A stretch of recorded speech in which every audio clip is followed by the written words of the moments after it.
నమస్తే సార్. మీ పేరు సార్? నా పేరు హమీద్. ఏం చేస్తారు? రియల్ ఎస్టేట్ బిజినెస్ చేస్తాను. సీఎం రాజశేఖర్ గారి పాలనపై మీ అభిప్రాయం ఏంటి సార్? చాలా బాగుంది, పరిపాలన చాలా బాగుంది. రైతులు ఇంట్లో ప్రతి ఒక్క సన్నబియ్యం తిని సంతోషంగా పండుగ చేసుకుంటారు. ఆరు గ్యారెంటీ బస్సు ఫ్రీ ఉంది లేడీస్కి.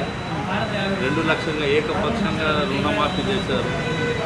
పంట బీమా వస్తుంది, పంట రుణమాఫీ చేశారు.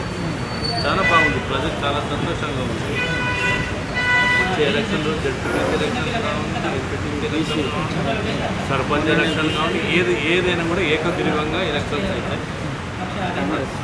మరి గతంలో కేసీఆర్ గారి పాలనపై మీ అభిప్రాయం ఏంటి సార్? గతంలో చేయకపోతేనే కదా ఈ దారికి వచ్చి ఇంట్లో కూర్చున్నారు. మంచి పరిపాలన చేస్తే ఆయనే ఉండు. 2 సార్లు ఇచ్చారు, 3వసారి ఆయన వల్ల కాలే కాబట్టి ఇంట్లో కూర్చోబెట్టారు. కాంగ్రెస్ పార్టీని గెలిపించారు బ్రహ్మాండమైన.